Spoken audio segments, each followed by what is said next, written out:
আমি মেয়েটা সম্বন্ধে বলবো ও চলচ্চিত্রেরই মানুষ, সে মুভি করেছে। যেহেতু আমাদের চলচ্চিত্রের মানুষ, আমি তাকে সাদর সম্ভাষণা জানাই সবসময়, কংগ্রেস জানাই আমাদের চলচ্চিত্রের একজন কর্মী হিসাবে।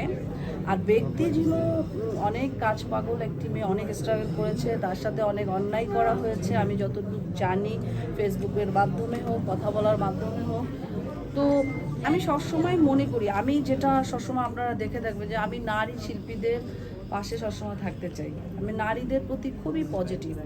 নারীদের মনে হয় যে নারীদের পাশে থাকলে, নারীদের পাশে থাকা নারীদেরই উচিত। সো ঝিমুর প্রতি আমার সবসময় শুভ কামনা থাকবে। ঝিমু কাজ করছে, সে স্ট্রাগল করছে, সে নতুন নতুন কাজ করুক, তার এখন কাজের সময়, তার বয়সটাই হচ্ছে কাজের। সে একজন ঝিমু হচ্ছে, তার কাজ দিয়ে সে বাংলাদেশে পরিচিতি পায়। আমরা যারা সিনিয়র আমরা সবসময় এটাই চাই।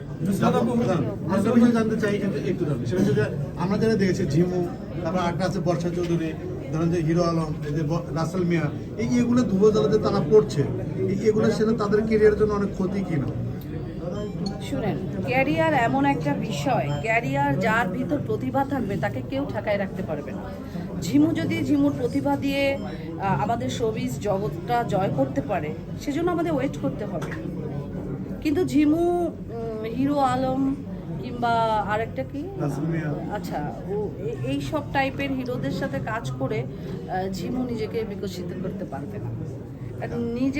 ঝিমু নিজে একটা ফ্লাওয়ার, সো তাকে কো আর্টিস্ট হিসাবে ওরকম সুইটেবল, ওরকম সুদর্শন কারোর সাথে অভিনয় করতে হবে। আমরা যারা অভিনয় করে আসছি, আমরা যারা ফেমাস হয়েছি, আমার থেকেও স্বনামধন্য হিরোদের সাথে কাজ করে আমরা ফেমাস হয়েছি। সো একটু চোখ মেলেই তাকালে দেখা যায় যে আমাদের এই শোবিজ অঙ্গনে অনেক সুন্দর সুন্দর ছেলেরা আছে, শুধু কাজের অভাবে তারা তাদেরকে পাবলিশ করতে পারছে। একটু ক্লিয়ার করবেন, সেটা হচ্ছে যে ঝিমুর মতো আরো সামনে যারা আছে, এই যে চিটার বাটপারের পাল্লায় পড়ে ওদের আসলে কেরিয়ারটা অন্যদিকে নিয়ে যায়, তাদের উদ্দেশ্যে দুটো আমি বলবো।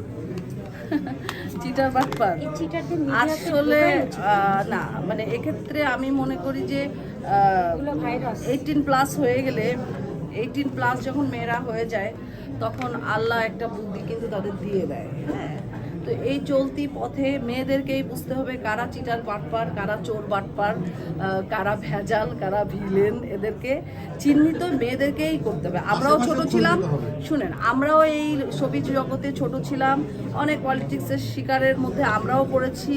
আমাদের পথটাও কিন্তু পিচ্ছিল ছিল, সেই পিচ্ছিল পথে আমরা কাজ করে এগিয়ে গেছি।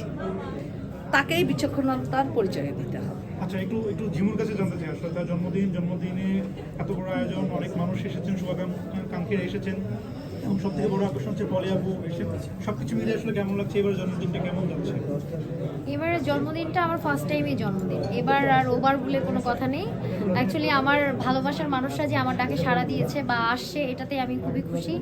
আর বিশেষ করে পলি আপু আমার শ্রদ্ধার একজন বড় আপু। আপনারা হয়তো বা কম বেশি জানেন, আমার ভাই বোন নাই, আমি এক বাবার একটা সন্তান। আমাকে কেউ ভালোবাসলে আমি তাকে বোন বা ভাই, নিজের মার পেটের মনে করি। আর বিশেষ করে পলি আপুর সাথে আমার আজকে পথ চলানো অনেক বছরই হচ্ছে।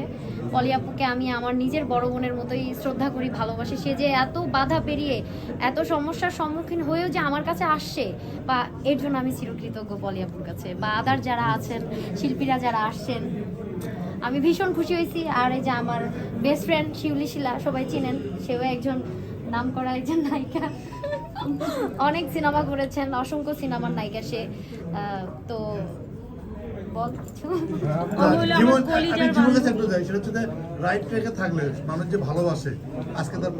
হ্যাঁ, ডেফিনেটলি পেয়েছি।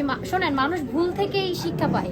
আমি একটা ভুলে ছিলাম, ওই ভুল থেকে হয়তো বা আমার সেন্স কাজ করতো না, লাইক আমি বুঝতাম না কোনো কিছু, বাট আমি এখন তো বুঝি।